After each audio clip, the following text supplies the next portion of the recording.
ខ្ចីមករលំឆាប់រហ័សបំបត្តិជួងស្នាមអុចខ្មៅស្នាមជ្រីជ្រួញសូមទស្សនាវីដេអូនេះរហូតដល់ចប់រូបមន្តនេះប្រើបានទាំងបុរសនិងនារីគ្រឿងផ្សំដែលបងប្អូននឹងត្រូវការមានដូចជាហ្វមលាងមុខដែលជួយឲ្យផ្ទៃមុខសចំនួន1ស្លាបព្រាបាយបងប្អូនអាចប្រើហ្វមលាងមុខប្រភេទផ្សេងទៀតដែលបងប្អូនមានគ្រឿងផ្សំទី2ដែលបងប្អូននឹងត្រូវការគឺសាច់អំពិលទុំចំនួន1ស្លាបព្រាបាយដូចគ្នាចំណែកឯគ្រឿងផ្សំទី3គឺកាហ្វេខ្មៅចំនួន1ស្លាបព្រាបាយ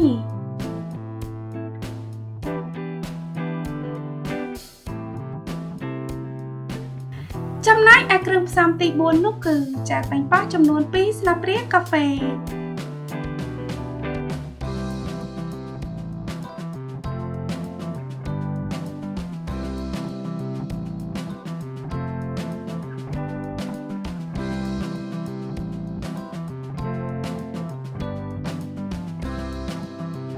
សូមកច្របល់គ្រឿងផ្សំទាំងអស់ឲ្យបានសព្វចូលគ្នាល្អ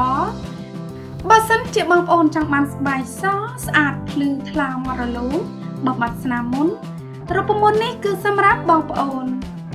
រូបមន្តធ្វើឲ្យស្បែកសរបស់យើងគឺបានរួចរាល់សំលាបល្បាយនេះថ្នមនៅលើផ្ទៃមុខនិងនៅលើផ្នែកណាមួយនៃរាងកាយដែលបងប្អូនចង់ទទួលបានស្បែកសស្អាត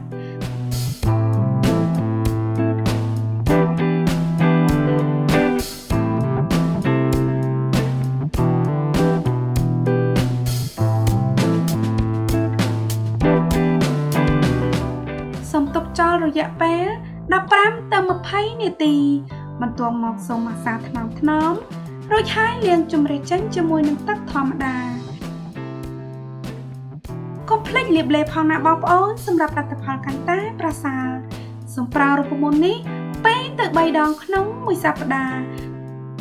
ផ្ទៃមុខរបស់បងប្អូននឹងមើលទៅក្មេងជាងវ័យនិងភ្លឺរលោងតាំងពីការប្រើប្រាស់លើកដំបូងខ្ញុំសង្ឃឹមថាបងប្អូនចូលចិត្តវីដេអូនេះសូមចុចលើផ្ទាំងវីដេអូខាងលើដើម្បីទទួលបានពន្លឺពីការថែរក្សាសម្រស់បន្ថែមទៀត